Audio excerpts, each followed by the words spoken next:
Hello বন্ধুরা, আজ 25 December মানে বড়দিন, তার উপর আজ শুক্লপক্ষের বৃহস্পতিবার। তো আমি এখানে দেখো সকাল সকাল চলে এসেছি স্নান করে ঠাকুরের জায়গায়। আজকে হচ্ছে পৌষ লক্ষ্মী পুজো।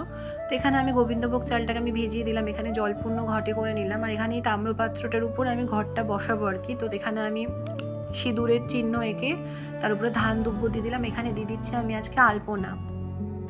প্রত্যেক বৃহস্পতিবার আমি পুজো করার আগে আমি আলপনা এঁকে পুজো করি। তো আমি এখানে লক্ষ্মীর পাড় একটু ধানের ছড়া আমি এখানে এঁকে নেবো আর কি। তো দেখো আমার আলপনা আঁকা প্রায় হয়ে গেছে। এখানে আমি সমস্ত ফুল ঠাকুরের মালাগুলো আর কি বের করে নিলাম একে একে। এখানে আমি ঘরটা সাজিয়ে নিচ্ছি আমপল্লব, পান, কলা, তার উপরে একটা চেলি কাপড় দিয়ে। আর এখানে আমার তাম্রপাত্রটা সাজানো হয়ে গেছে। তো এবার আমি ঘরটাকে স্থাপন করে দেবো। তো এখানে আমি উলুধ্বনি সহকারে এখানে আমি ঘরটাকে স্থাপন করে দিয়েছিলাম।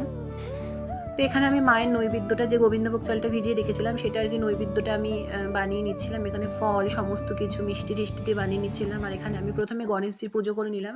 এখানে মায়ের প্রসাদটা সাজিয়ে নিলাম আমি, এবং সমস্ত দেবদেবীকে আমি ভোগ নিবেদন করে দিলাম। আর এখানে মাকে আমি পুষ্পাঞ্জলি দিয়ে নিলাম দেখো।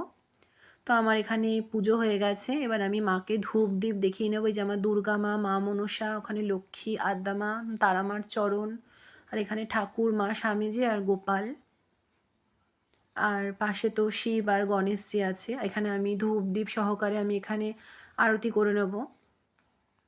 তো আরতি হয়ে গেলে আমি এখানে বৃহস্পতিবারে মায়ের ব্রতকথা পাঁচালিটা পাঠ করে নেব। আর ওই যে আমার জগদ্ধাত্রী মা। দোল পূর্ণিমা নিশি নির্মল আকাশ মৃদুমন্দ বহিতেছে মলয় বাতাস মলয় পর্বতে বসি লক্ষ্মীনারায়ণ মনসখী দুইজনে করে আলাপন হেনুকা। তো আমার হয়ে গেছে মা লক্ষ্মীর পুজো। কেমন লাগলো ভিডিওটা জানাবেন। আজকের মতো টাটা, সবাই ভালো থাকবেন, সুস্থ থাকবেন। দেখা হচ্ছে অন্য কোনো ভিডিওতে। প্লিজ আমার এই চ্যানেলটাকে সাবস্ক্রাইব করে আমার পাশে থাকবেন, আর ফেসবুক দিয়ে দেখে থাকলে ফলো করে দেবেন।